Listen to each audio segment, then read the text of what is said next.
name is Vuvu and this is Vuvu Vena Reads. If you are returning, welcome back, fam, and thank you so very much for joining me once more. And if you are a newbie who hasn't been on this channel before, or you have been on here but you have not yet pressed the red subscribe button down below, do the right thing, show us some love, join the family. We would love to have you here. And with that said, I just wanted to tell you guys I'm doing something that I shouldn't be doing, but we're here now and I'm about to do it. So here's a September TBR, no questions asked, no judgment from you. Thank you very please. Here we go. So Vuvu Vena Reads is an amazing book reviewer, also YouTuber. She reviews books on YouTube, and if I'm not mistaken, she also has a blog as well. So please, if for your connection with literature, get in touch with or follow at VUVUVENA_reads. She is based in South Africa, and I think it is also extremely important to follow literary content creators who are based outside of the West and in continental Africa, because they do a really good job of bridging the gap. We appreciate you, Vuvu, for bringing us Turning Pages and for bringing us your BookTube channel. You know, this is a chance for people to actually see some people that I really enjoy. Please consider pressing the red subscribe button down below. And if you are returning, welcome back, fam. Vuvu, you're amazing. Thank you so much for your time.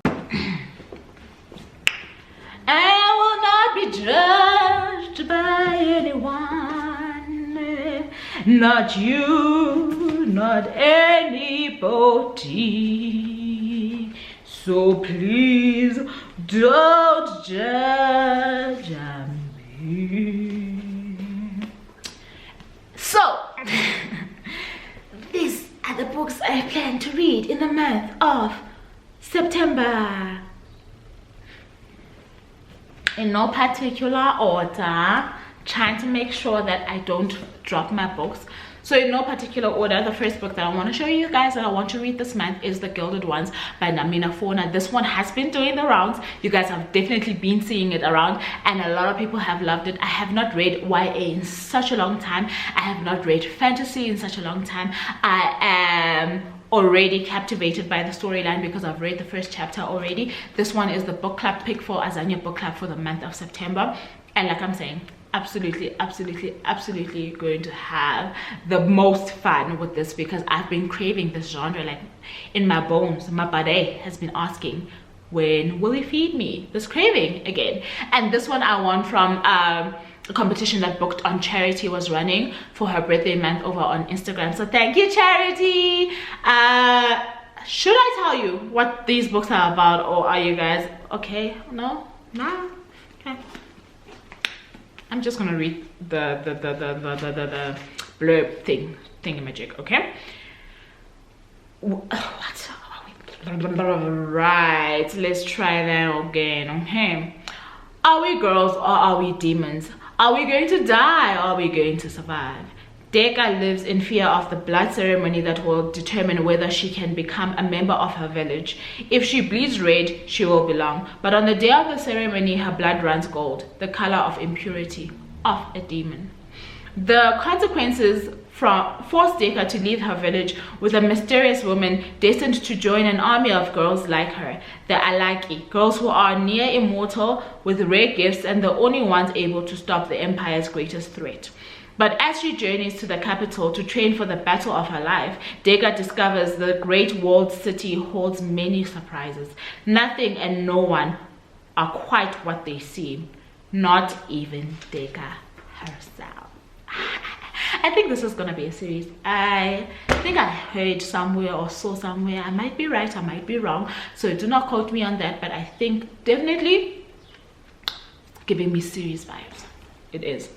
The second book that I want from Charity that I want to read, because I'm trying to read at least one romance a month, I also sampled, but I couldn't get into it because I had to read couldn't get into it last month because there was a book I needed to finish before the month was over, and that is Instructions for Dancing by Nicola Yoon. I have not read from Nicola, but I've seen that she's got The Sun is also a Star. I saw a lot of that when it first came out, and the other book by her is Everything. So if I really like this, I will definitely grab those. So I'll just read you the back of instructions for dancing. So far what I did manage to sample was quite intriguing to me, so I can't wait to get into it. And it's one of those that I think will be fast paced. It's just that my mind was not in the right place when I was reading this one when I first picked it up. But child, listen, it's gonna go down. If Evie Thomas knows one thing, it's that love doesn't last. When she sees a couple kiss, she gets a vision of their whole relationship, from the moment they first catch each other's eye to the last bitter moment of their breakup. It's more than enough reason for her to keep boys at arm's length. But then, at the La Brea Dance Studio, she meets X. Tall, dreadlocked, fascinating, and as they dance around and towards each other, Evie finds herself wondering if, after all, love might just be worth the risk. So that's what Instructions for Dancing is about. And like I said, I did sample that one. I'm liking it so far. I'm not too far in. Then the next book that I want to pick up is quite short. It is a collection of prose and poetry by Ben Lu. I want to say her name is Ben Lu. It's called It Is What It Is. This one was sent to me by the author. She's based in Pretoria. I'll just read you the back of this book. This one, I always get confused as to who the publisher is. But I want to say she sells these books herself. They go for $170. Anyway, the back reads, this book is a collection of musings by a wandering soul. It delves into uncomfortable spaces and subjects that are easier left untackled. There is a delicate golden thread that connects these spaces. Some of the musings are on life and enlightenment, grief, loss, sorrow, and sadness, love, and coercion. Ultimately, every experience we encounter is there to teach us something about ourselves and our surroundings. Every experience is there to grow us and push us out of our comfort zone, like a butterfly breaking out of its cocoon. About the author, Ben Lu is a woman first, a mother, and an African who has an innate interest in art, the written word, and philosophy. She lives in Pretoria, South Africa, with her 2 children. So this does have a little bit of like art pieces in between, right? This section that I'm going to show you is God and spirituality. So it's got moments like that in the book. Let me see if I can show you something else. Let's see. Courage and bravery. So it's got those kind of moments in there. And like I'm saying, I want to get through it because it was sent to me by the author sometime earlier this year, and it was quite thin. So as soon as I can do that, as soon as I can give her a bit of a review on it. The next book, it was also sent to me by the author. It's the Grief Handbook, and this one is quite dear to my heart. I tried to start working on it last month. Last month was my late mom's birthday month. That's August, and the thing with grief, and especially during this time of a lot of people going through a lot of loss, is that it is really something that's very difficult to navigate. And I lost my mom at the end of 2017, and trust me, it does not get any easier. I know that some people say time heals, but I guess we all go through our grief process in different phases, and no one can tell you what they mean by time, as it is time 2 years or is time 50 years, right? What I will say, what I've discovered for myself, is that you learn to live with it. You learn to continue living with this big thing that has transformed your whole entire existence. And for me, learning to live with it helped me to not try and wish it away, if you get what I'm trying to say. I think with my experience, I learned that you cannot unhurt from losing a person, especially someone as dear and close to your own existence, linked to so much of who you are as a parent. It's never going to be a thing that you learn to let go of. And I think I wouldn't want to. The lesson for me for grief is not trying to wish it away or trying to let go of that. It's me trying to find out what the lesson is in that moment, and how to make sure that this thing that will never go away is a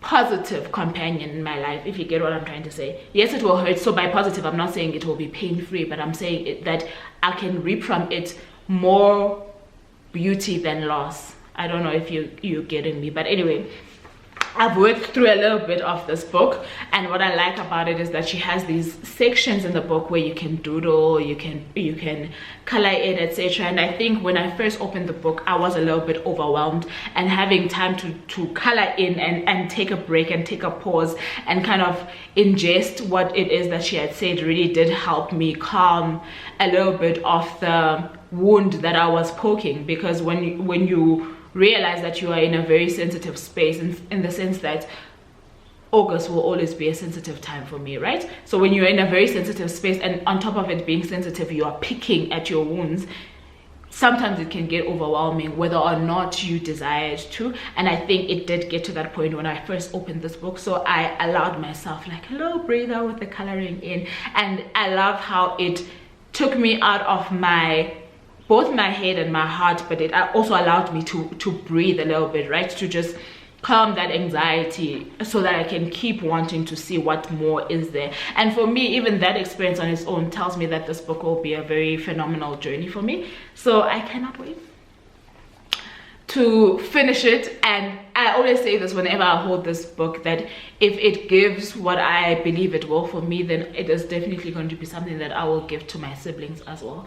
So that is the Grief Handbook. It needs no explanation. I feel like I've said what needs to be said about this, but it is a guide through the worst days of your life by Bridget McNutley, and this was sent to me by the author as well for review purposes. And then let me just finish the books that were sent to me by the author. This one has been by my shelf for so long. I'm so embarrassed if you are seeing this even. I'm so sorry. This one is called Pages from the Pizza Crows. I did start it eventually. A little thing about me is that I have not always been very big on short stories. I love my stories to, how do I say it, to be full, okay, as opposed to short. To be full. I really love books, entire books, in comparison to short stories, but I have been getting into more and more short stories of late. So even did reach out to me last year, actually at the beginning of lockdown, to ask if I would be interested in this. This was a little bit bizarre for me, which is why I was definitely willing to pick it up. He is based in the USA, and he did send me a copy which was delivered to me sometime last year, of the short story collection called Pages from the Pizza Crows.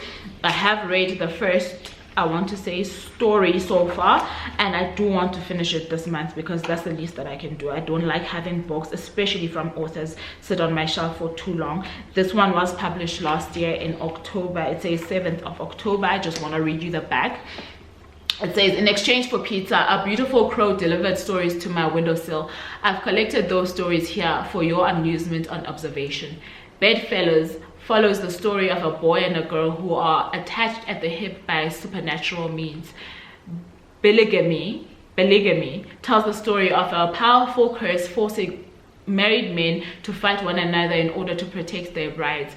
Captured by Animals details an author's adventures spying on people in the woods to write his romance stories. The Red Constellation is Law and Order as SVU meets cosmic horror. Young adult series Simulator tells the story of that date you went on at that bookstore. F1 is about a pregnant horse.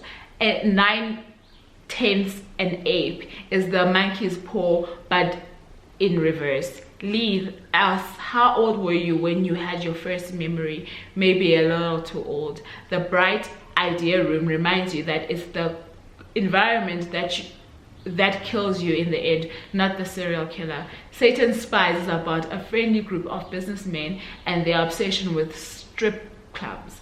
I haven't read any of them myself, so I can't really say whether they're any good, but flip back over to that sweet front cover and let that do all the talking. So basically this is based on the premise that he kept feeding crows who stole pages of stories for him that he eventually put together into a book, and these are the stories that the crows brought to him. So we shall see how that goes.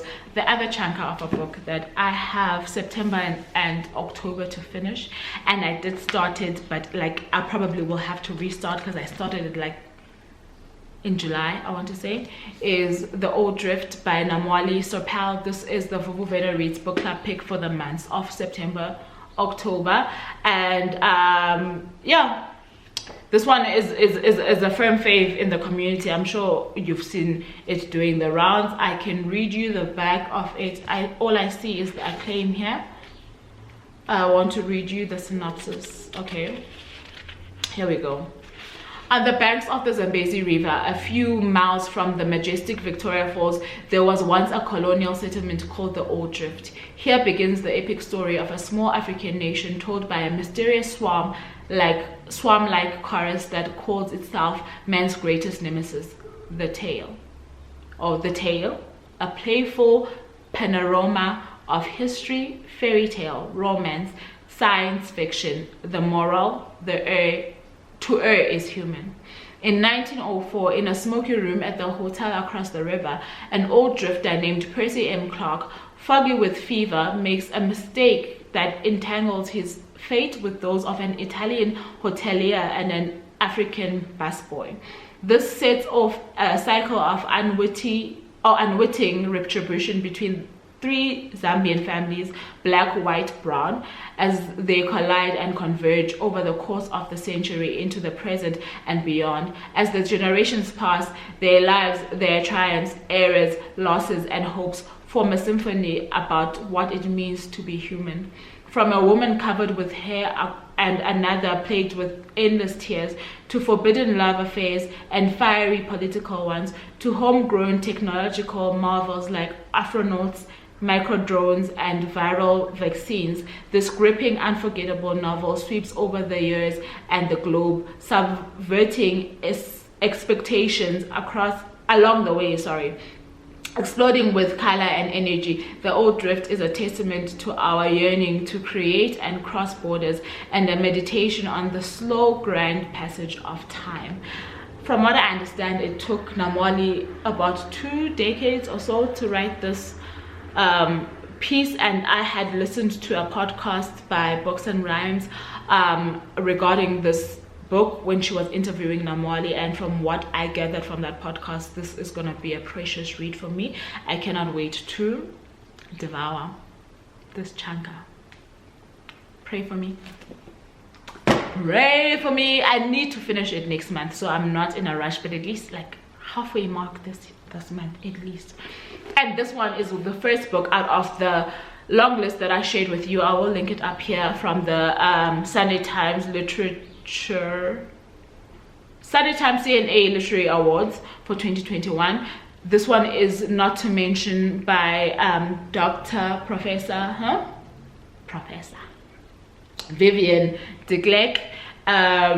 This one I've been meaning to pick up. It was sent to me by Pan Macmillan last year, and it's got themes that I'm really very curious about, and I really holds quite dear to me, which is like identity when it comes to your physical appearance and what it is that you grapple with on the emotional and mental aspect in order for you to live in the body that you've been given, right?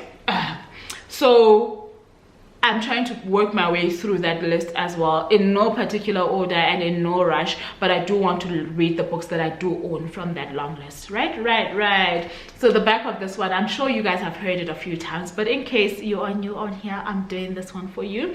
So this one says, as her 21st birthday approaches, Katie Ferreira has not left her bedroom for close on 2 years. In fact, she has not left her bed. At 360 kilograms, she simply can't. Characterized by an spirit, Katie tries to make the best of a bad situation. She does the crossword puzzle in the Herald newspaper her mother brings home, consumes the food she craves, biscuits, pies, donuts, liters of fizzy drinks, and waits in hope for insulin and a solution to her plight. To pass the time, she begins to compile her own crossword in one of the Croxley notebooks that has been unused since she dropped out of school. Within each cryptic clue in a message, an attempt to explain how it feels to be the fat girl, how taking comfort in sweet things as a grieving and lonely child escalated into a deadly relationship with food and a psychological and physical disease. The process triggers splintering memories of dark family secrets and hints of culpability. As Katie finds her voice quirky, macabre, devastatingly astute, and viciously funny at times, the notebooks fill up. Not to mention is part diary, part memoir, part love-hate letter to the mother who fueled her daughter's addiction as deadly as the world ostracized her. The destructive power of shame and society's harsh judgment of people who are different is matched by the immense courage of a young woman who is determined to be heard. So that's not to mention, and that's the last book that I've got on my TBR for this month. So don't ask me why I'm doing this, but I did it. It's done. So let's just hope that for the first time in forever, okay, let me not joke around, but like, let's just hope that for the first time in forever this works out for us. Okay, thank you so very much for tuning in, and until next time, I really do love you guys for choosing me. Don't forget to like, share, comment, and subscribe. Bye now.